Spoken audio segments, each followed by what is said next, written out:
Let's start. Let's start this panel, the last of the day, on judicial independence and judicial reform. In this panel, we will have an introduction by Andrea Castagnola. Welcome, Andrea, from Universidad Torquato de Tella in Argentina. And then she's going to introduce the topic. After that, we will have three speakers. Then as Sudhir is not here, then the three speakers will be Luciana Groscugna from Fundación Getulio Vargas. Welcome, Luciana. And then Namita, that everyone knows very well. She was so kind to accept to join the panel at very last minute to talk of India. And then you know Namita Rai from the Center for Policy Research in India. And last but not least, Victor Su from the University of Texas at Austin. Welcome, Victor. He's also going to talk. Judicial independence came up many times during our 3 days as a key issue. This panel is going to focus especially on judicial reform and on the impact judicial reform can have on judicial independence. Very often, judicial reforms are aimed at strengthening, or at least they are presented as aimed at strengthening the rule of law and also the judicial independence, but especially in context of democratic backslidings, they are a vehicle for capture of the courts and finally for weakening their independence. Courts, as we discussed in many previous panels, are one of the main targets of populists when they are on government. And before giving the floor to the panelists, I would like to do just 3 quick remarks that I don't know they would like to develop in their presentations. Then first point is that like a prequel of many judicial reforms is the law legitimacy of the courts. And this law legitimacy of the courts that is very often a ground to justify the judicial reforms is a consequence, is a product of several elements. And then this low trust in courts by public opinion, I think, is an important point to be considered. Then another aspect I would like to raise is that very often the judicial reforms are presented as based on best practices or on foreign experiences. Very often, those reforms are an example of what we discuss at abusive constitutional borrowing. For example, I'm sure that the recent Mexican reform, I don't know if use the word reform or is better overhaul or another word to describe what happened, but was presented referring to several foreign examples, such as in Bolivia, the constitutional judges are elected directly by the people. In the United States, courts are elected, and where's the problem? We are just following best practices existing in other countries. And also in Italy, I don't want to speak too much, but the recent constitutional reform aimed at reducing, in the end, the independence of the judiciary was presented as based on the experience of other countries, especially as for the role of the prosecutors. And in the outline for this panel, there was also a reference to strategies to respond to those harmful judicial reforms. And then here we can discuss strategies that courts can put in place to strengthen, for example, their legitimacy as their communication strategies or activities aimed at fostering constitutional literacy, for example, among the people, or we can also discuss other strategies. And in the end, I would like also to underline a point that, in my view, is a bit outlooked by scholars, but I'm not really sure, probably is my ignorance, then I don't know. The procedure for judicial reform. Probably we should explore the existing procedures at parliamentary level, for example, about the involvement of the judiciary in reforms that are aimed at strengthening the independence, or however at changing the way the judiciary functions. Then, and we should probably explore positive law, existing law, but also try to think about this tool of involvement of the judiciary in the reforms, if it can be a good tool or not. Then after these words, I'm very happy to give the floor to Andrea for her introduction. Thank you. Andrea, you have your own microphone for 15. Okay. Thank you very much for the introduction. Thank you very much for the invitation. I'm very happy to be here again at Bergen. The Bergen Exchanges is a wonderful place to think collectively about what's going on. How can we analyze what's going on, and how can we do research about it? So when Siri invited me to this panel, she asked me to try to do a kind of a theoretical introduction to what's going on and how judicial reforms are carried out. So I'm going to do a very brief introduction theoretically from a piece that is about to come out in the Public Choice Journal. And it's a co-author article with Aníbal Pérez Liñán that we study a lot about courts in Latin America. So in this piece, what we argue is that, as Tanya mentioned, conventional wisdom indicates that there are certain reforms, those court empowering reforms, are aimed to strengthen the judiciary, right?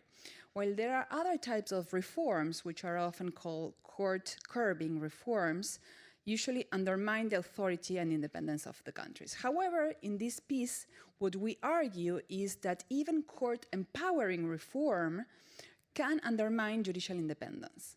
So let's do this step by step. So what is a court curbing reform? Court curbing reforms are those that, for example, reduce the number of sitting judges, are those in which the appointment process is modified, there are no veto players, and it's all concentrated on the, let's say, the executive or on the legislature, and there are no actors, political actors that can counterbalance.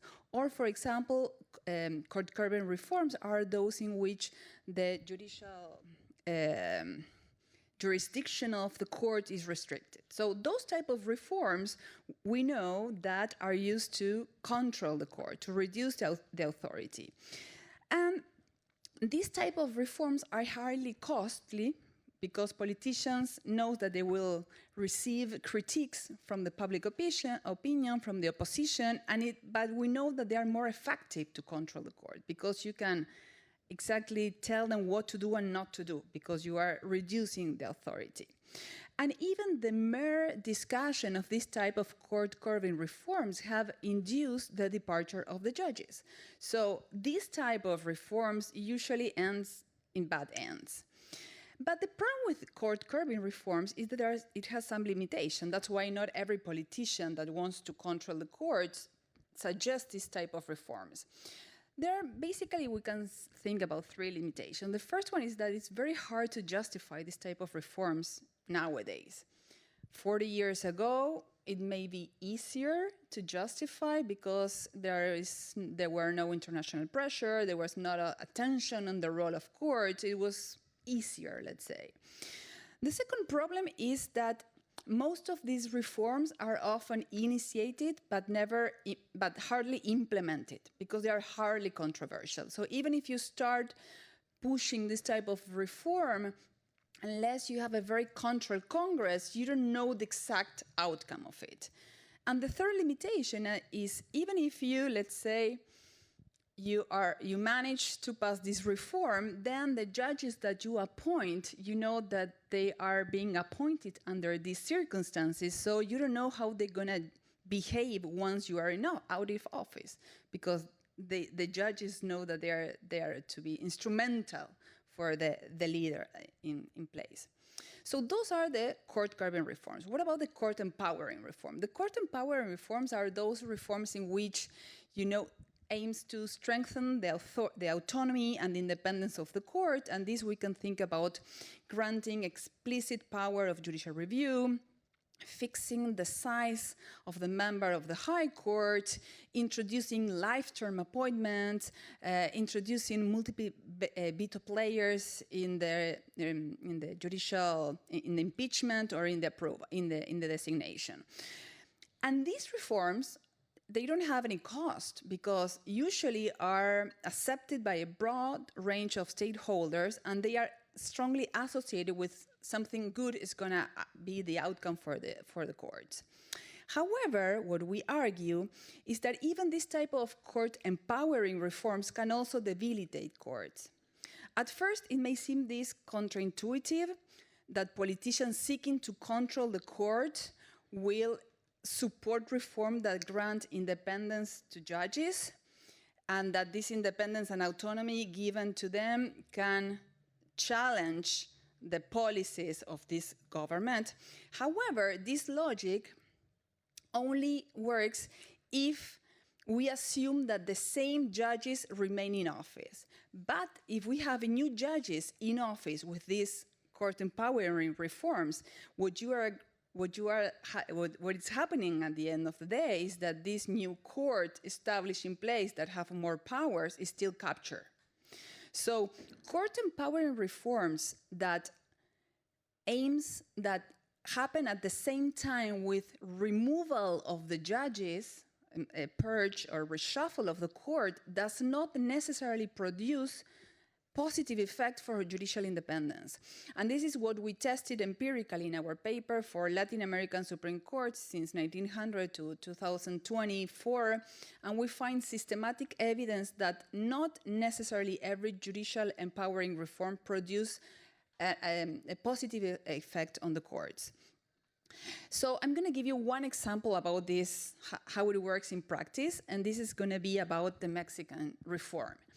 In 2024, the Supreme Court, there was a massive reform of the judiciary in Mexico. I know there are some people living in Mexico, so they're going to back up me on this point.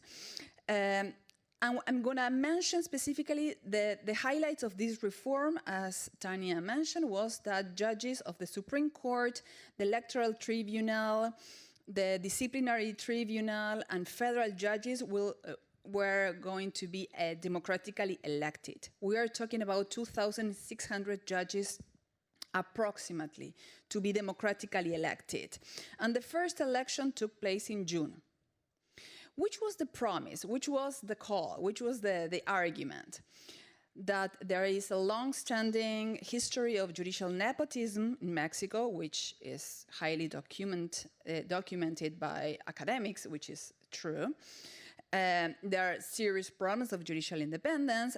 And in order to change this problem, we want that every citizen have the possibility to be a candidate for the court, for this type of courts. And if the citizens voted them, they're gonna have and they're gonna solve, at the end of the day, this counter-majority problem. They're gonna have legitimacy on the rulings. They're gonna be representing the interests and the needs of the population. And at the end of the day, will also produce gender parity. And I'm gonna make, if I have time, a comment about it. In Latin America, there is a very low percentage of women in high courts. In Argentina, for example, we don't have any women in court. We have 2 vacancies since a long time, couple of years, and none of the candidates that were proposed were women. So what we see in Latin America is that this discourse of gender parity is usually promoted by leaders that do not necessarily have democratic credentials. And it's also, an excuse for trying to purge the courts, enlargement of courts. We need more women, so we need more seats. So in order to have more women, we're gonna put some more chairs. And that has been also a very popular explanation and backup justification for capturing courts. So another thing in the reform is that this democratic election will eventually produce the true gender parity. So which was the outcome? Only 13% of the population went to vote. This is extremely low. For you to have an idea, on average for presidential elections, Mexicans, let's say 61, 64% of the populations go to vote. It's not compulsory voting. But for judicial elections, only 13% of the people went to vote. And it was a very difficult election to implement it. Why I'm saying this? Because each of the citizens has 6 voting ballots, 6. And since the candidates were not belonging to a list, because it was individual candidacy, you have to, from each of the ballots, you have to tick, you have to make a tick on the name of the person that you were to elect. And it was a very sophisticated voting ballot, because in some of the federal courts, you have to even specify which judge will select for criminal court, for civil court, for family court.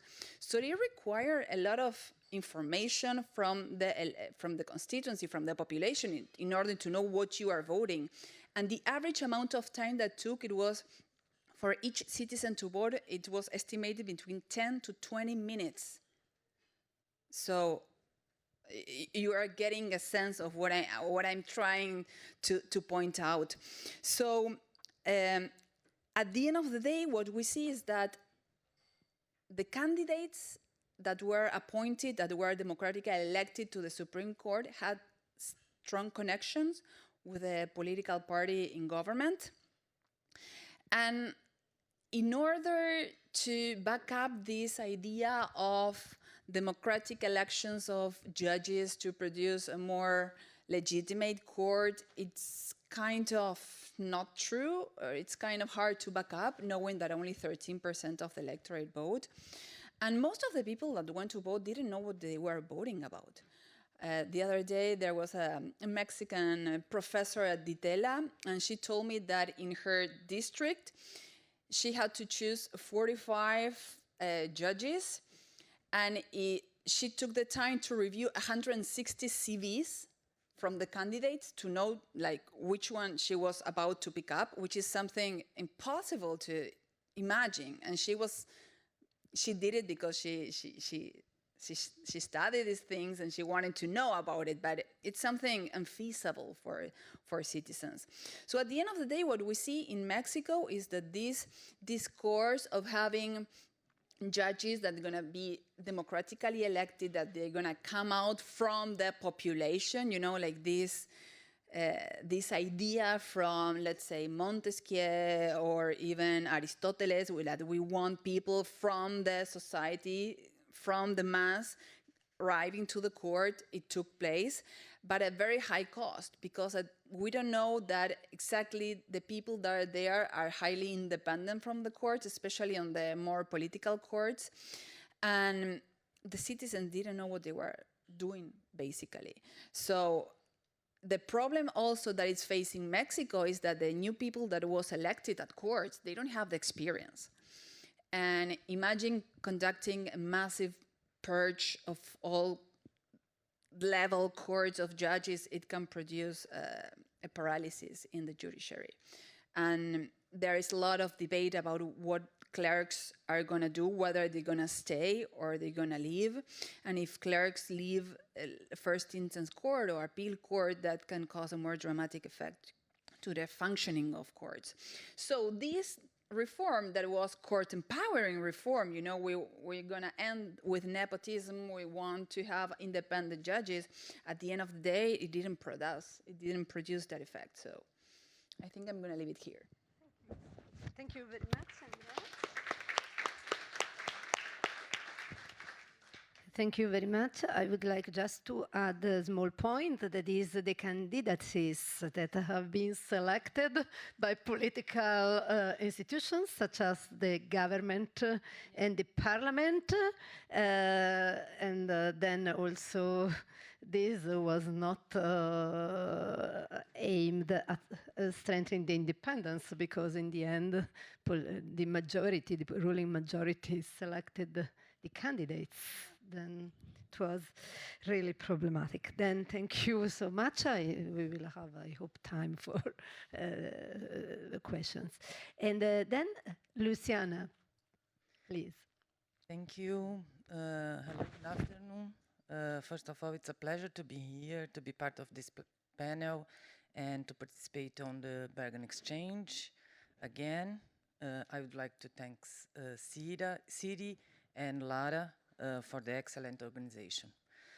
One of the guiding questions of this panel is, what are the strategies to ensure judicial independence and accountability, and to safeguard the democratic role of the judiciary under pressure? Honestly, I don't know. And from my point of view, there isn't a single right answer, but rather a set of factors that may or may not support the role of courts as a space of power that are accountable, transparent, and responsive, while also protecting democracy from autocratic threats. Among these factors, I would highlight institutional design, the powers granted to the judiciary, and its insulation from political influence, if that's even possible. And most importantly, the political context. In the case of Brazil, it seems to me that all these factors somehow come together, although the political context and the professional corporatism from the judges are the most influential factors in shaping the judiciary's actions. Since the transition to democracy, the Brazilian judiciary has been a strong and insulated institution.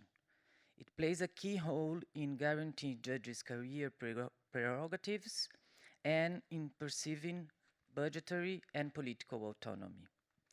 20 years after the major judicial reform of 2004, which introduced a constitutional amendment centralizing decision-making in higher courts and creating the National Council of Justice, we can say that the courts have grown stronger. And while we now have more data on their activities, that doesn't necessarily mean that they are more accountable, more transparent, or even more responsive. Since the beginning of 2010, and more intensively the impeachment of the former President Dilma, the Brazilian judiciary stands on the center of the political debate. Today, it is the main institution of the ideological conflict and the polarization of Brazilian society. The right right-wing narrative asserts that Brazilian society is currently governed by an autocratic judiciary. Not by chance, it has become the target of intense attacks from the radical right and led by the Bolsonaro family and right-wing parties. In the case of the Bolsonaro family, we've seen this since the former president's administration, but especially more recently with the legal proceedings against Bolsonaro for his attacks on the electoral process in 2022 and the attempt coup in January 2023.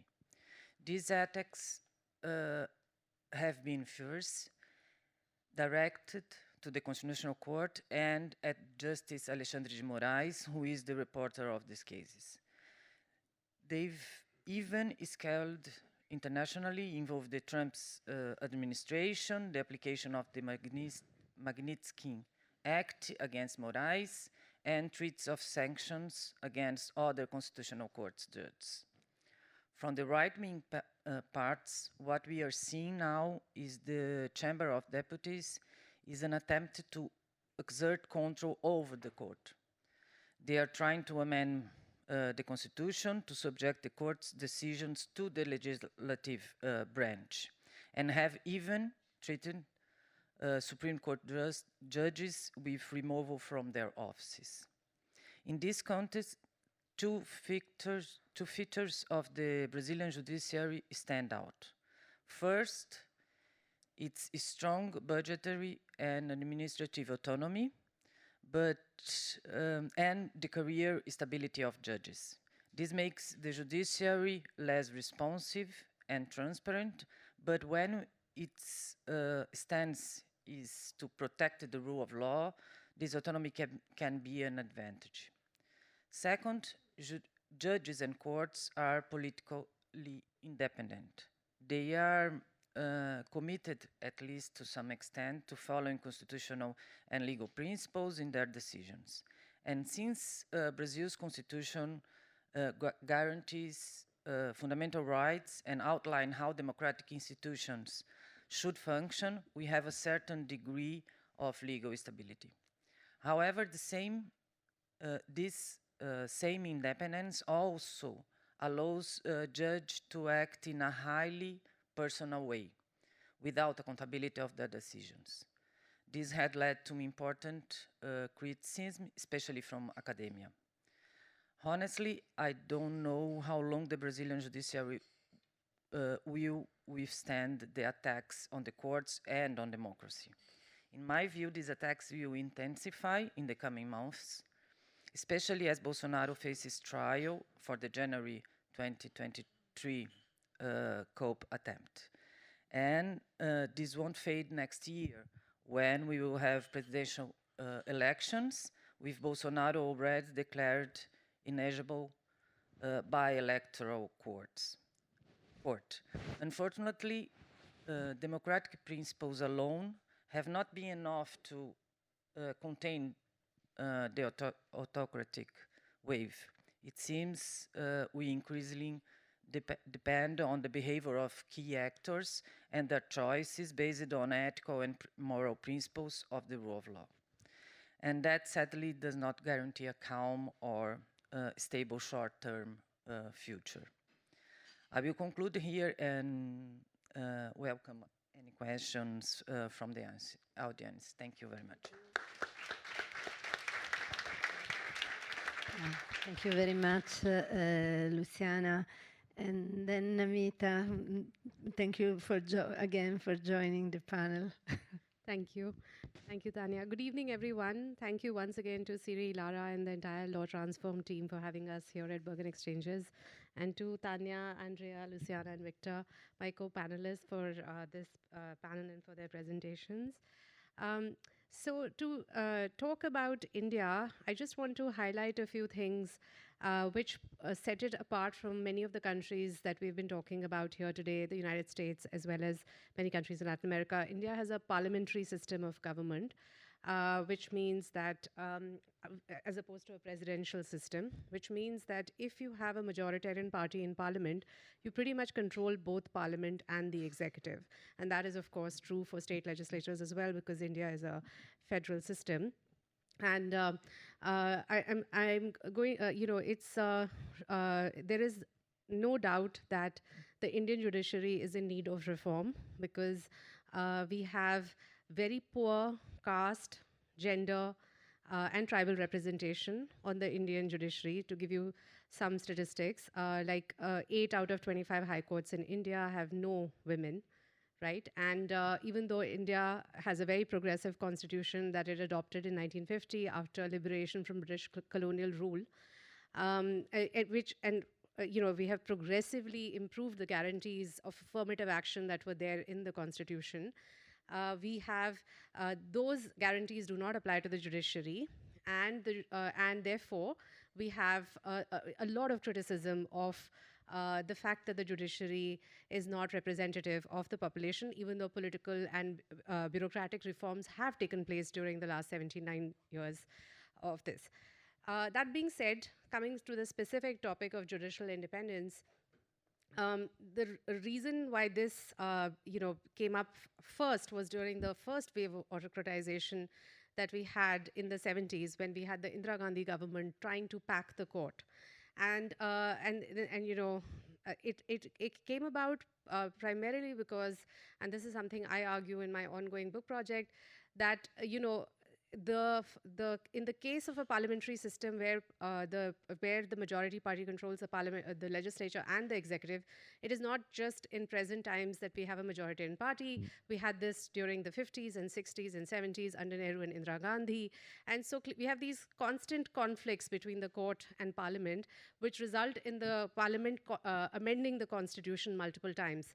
And that brings me to another interesting feature of the Indian constitutional framework, which is different from that of the United States, is that Parliament alone can amend most of the provisions of the Constitution. So within the first 17 years, the Constitution had been amended 17 times. We celebrated our 79th Independence Day, I guess 3 years less on the Republic. We've had more than 100 constitutional amendments in less than 100 years of having the Constitution. So there's been a lot of amendments. And it was in part in response to the fact that the court was sort of pushing back on the legislative agenda that led Indira Gandhi to try and pack the court in the 70s, and that is when the court stood up. And I'm not Sudhir, who was supposed to be on this panel, has actually written a book on what is the basic structure doctrine. And in Bergen Exchange's tradition, I was asked to step in 30 minutes ago, so I apologize if none of this is coherent, but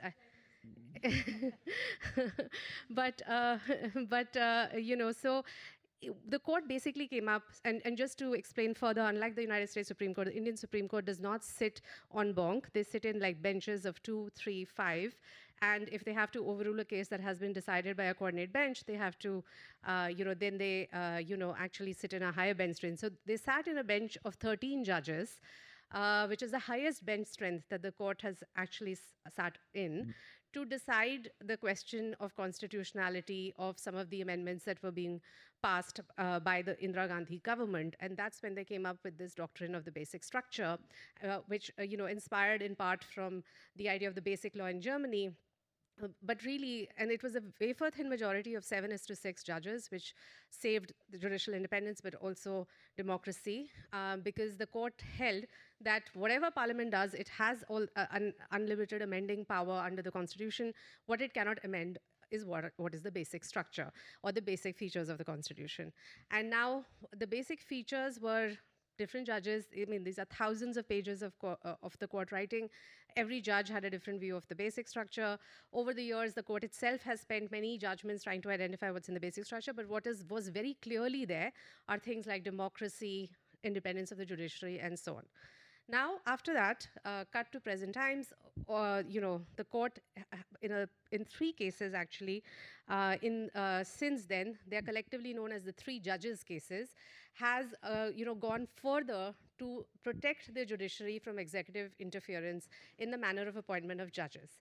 Now, earlier, it was the government, the national government that would appoint judges, but more and more the court asserted its powers of independence, and now we are in a situation where the court appoints itself. So it's the highest level of independence that any court in the world can have, because essentially we have a collegium system of the top 5 judges who actually decide who are going to be the next judges of the Supreme Court and of the high courts.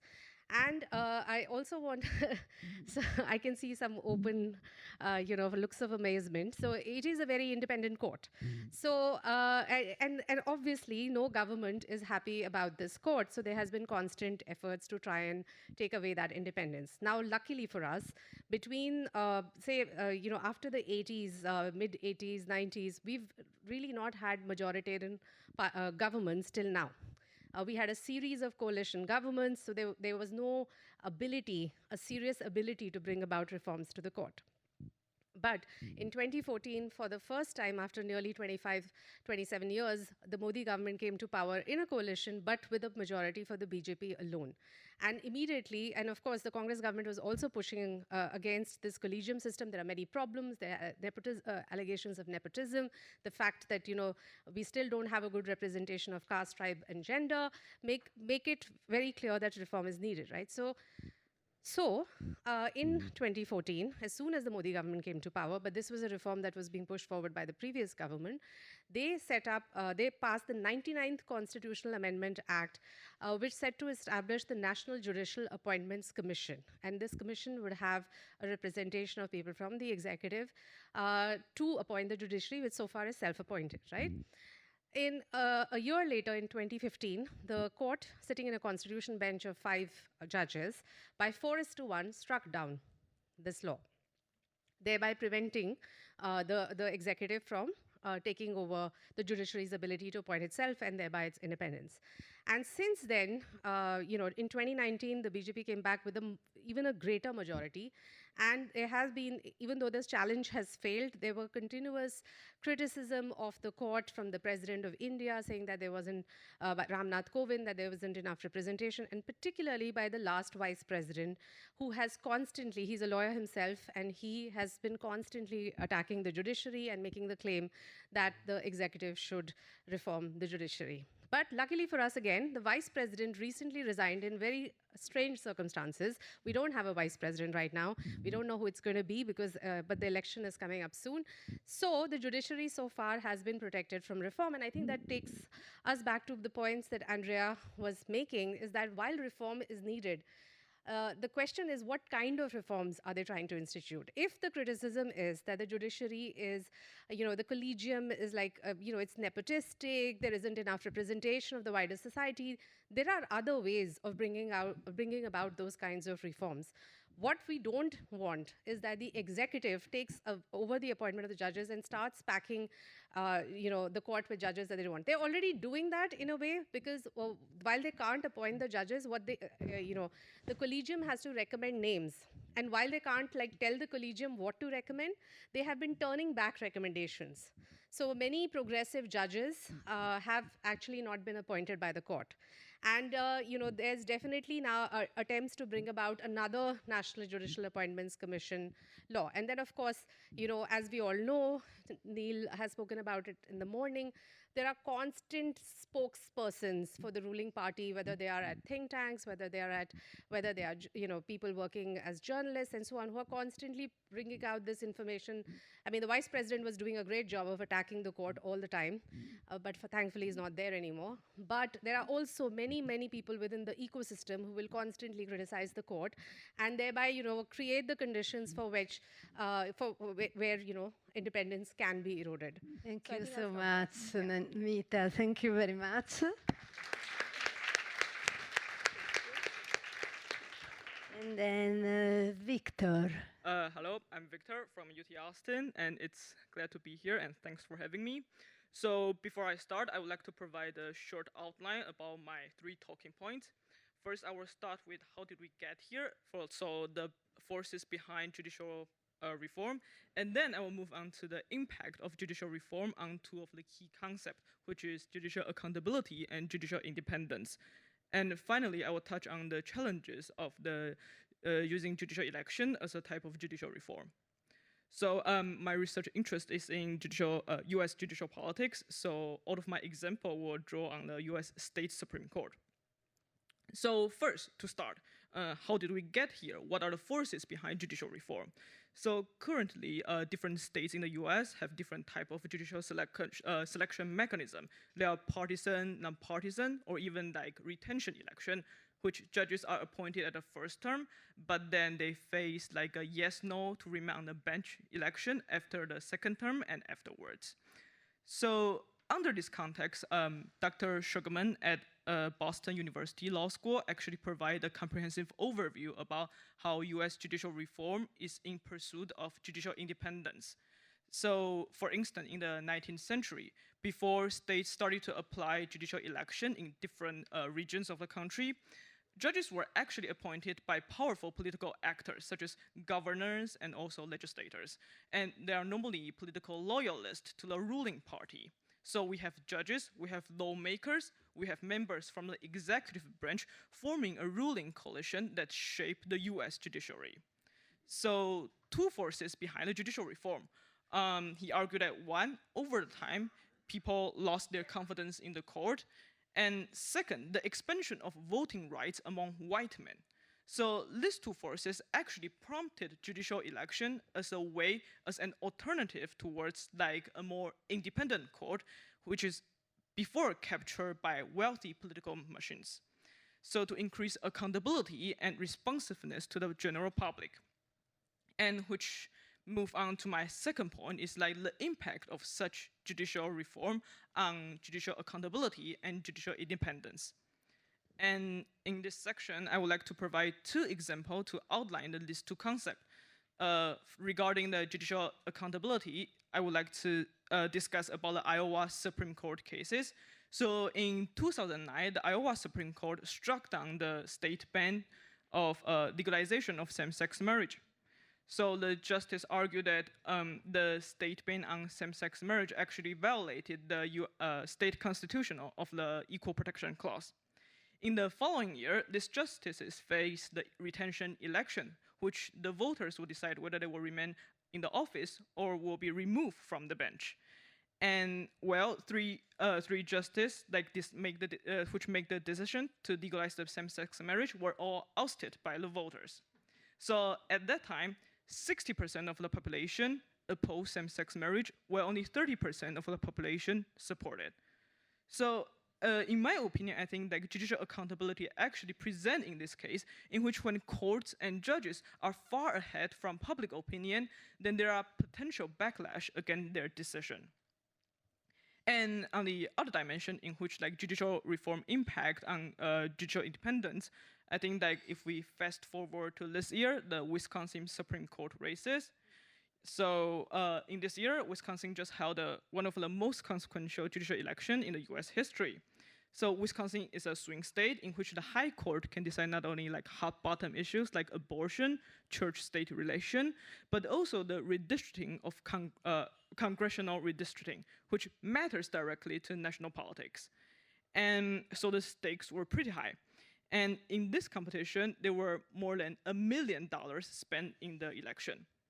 So to put things into perspective, the total amount to spend in this election is equivalent to like 68 judicial elections across 26 states in the past 5 years. So this is the most expensive judicial election in the US history. So I think like some people from the audience actually see the news like Elon Musk handing out like checks to voters and urging them to vote the Republican-backed candidates. So in the end, the Democratic candidate, Susan Crawford, won by like 8 to 10 points, and then securing the liberal majority on the bench. So I think these two cases from Iowa to Wisconsin actually illustrate like, on the one hand, like judicial reform touch on accountability, but also the balance on judicial independence. Which finally touch on my final talking points is like, so where are we now? What are the challenges we face if we apply judicial election as a type of reform? And there are 2 points I would like to mention. The first point is like the impact of powerful political actors and wealthy donors. So we've seen like ultra wealthy individuals, corporations, and national political actors outside of the state that is like increasingly pouring money in local election. So previous studies on the relationship between like campaign donations and judicial behavior generate like mixed findings. So some argue that, well, there's actually like justices are more likely to issue pro-business decision if they get more donation from big companies. More recent study, however, that use a natural experiment and identify the causal relationship, they found like, well, actually judges are not impacted by the donation, but they are more likely to disclose their ties with the corporation during the legal proceedings. So I think this is the first point I would like to mention, like the challenges we face is the powerful actors in election. And the second challenge is in the US context, is the reinforcing of partisanship and polarization. So more and more voters might treat judges as similar to other legislators or like politicians. And this risk blurring the line between like impartial legal reasoning, but also like the constituents' personal preference. So in one of the research conducted recently with Dr. Alberson at UT Austin, we filed a nationwide experiment on the perception of legal actors. We actually find that one segment of the population, they just vote for judges or prosecutors on their policy preferences. So as long as your decision align with my preference, I will support or oppose you. And another segment of the population that actually will consider the legal reasoning or the investigation, the evidence in which judges or prosecutors apply in their case, which moderate the impact of the partisan influence. So together, I think like in the US context, I think like the impact of the wealthy and powerful political actors, businessmen, think tanks, and also the broader political context, such as partisanship and polarization, is the challenges we face in using judicial election as a type of judicial reform. So, okay, yeah. Thank you very much. Thank you.